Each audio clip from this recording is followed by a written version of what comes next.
A reading from the Holy Bible, the New American Bible, Deuteronomy chapter 19. Cities of Refuge. When the Lord your God cuts down the nations whose land the Lord your God is giving you, and you have dispossessed them and settled in their cities and houses, you shall set apart 3 cities in the land the Lord your God is giving you to possess. You shall measure the distances and divide into 3 regions the land of which the Lord your God is giving you possession, so that every homicide will be able to find a refuge. This is the case of a homicide who may take refuge there and live. When someone strikes down a neighbor unintentionally and not out of previous hatred. For example, if someone goes with a neighbor to a forest to cut wood, wielding an axe to cut down a tree, and its head flies off the handle and hits the neighbor a mortal blow, such a person may take refuge in one of these cities and live.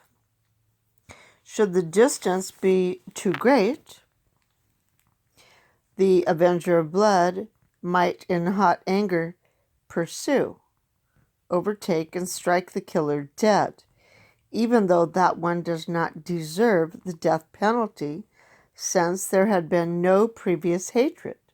For this reason I command you, set apart 3 cities.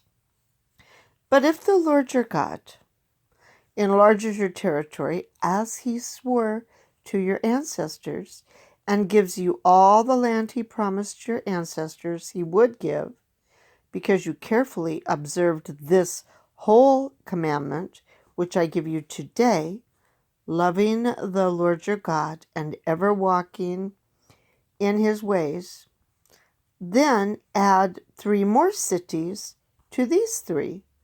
Thus in the land which the Lord your God is giving you as a heritage, innocent blood will not be shed, as you will not become guilty of bloodshed. However, if someone hating a neighbor lies in wait, attacks, and strikes the neighbor dead, and then flees to one of these cities, the elders of the killer's own city shall send and have the killer taken from there to be handed over to the avenger of blood and slain. Do not show pity, but purge from Israel the innocent blood, so that it may go well with you. Removal of landmarks. You shall not move your neighbor's boundary markers erected by your forebears in the heritage that will be allotted to you in the land the Lord your God is giving you to possess. False witnesses. 1 witness alone shall not stand against someone in regard to any crime or any offense that may have been committed. A charge shall stand only on the testimony of 2 or 3 witnesses. If a hostile witness rises against someone to accuse that person of wrongdoing, the 2 parties in the dispute shall appear in the presence of the Lord, in the presence of the priests and judges in office at that time, and the judges must investigate it thoroughly. If the witness is a false witness and has falsely accused the other, you shall do to the false witness just as that false witness planned to do to the other. Thus shall you purge the evil from your midst. The rest shall hear and be afraid, and never again do such an evil thing as this in your midst. Do not show pity. Life for life, eye for eye, tooth for tooth, hand for hand, and foot for foot. The notes pertaining to chapter 19, verse 2, set apart 3 cities.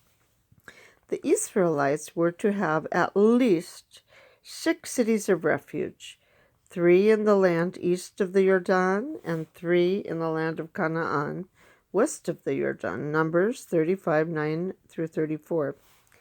But since the 3 cities east of the Jordan had now been appointed, Deuteronomy 4, 41 through 43, reference is made here only to the 3 west of the Jordan.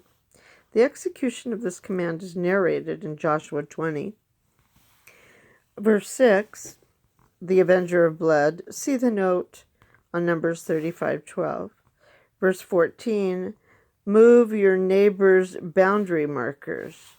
A prohibition against furtively extending one's property by moving a neighbor's boundary stone.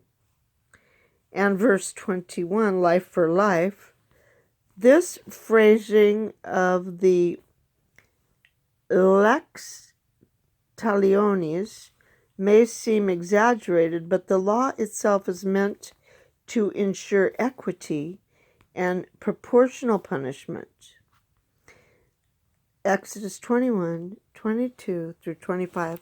That concludes the reading of chapter 19 and its notes. The word of the Lord. Thanks be to God.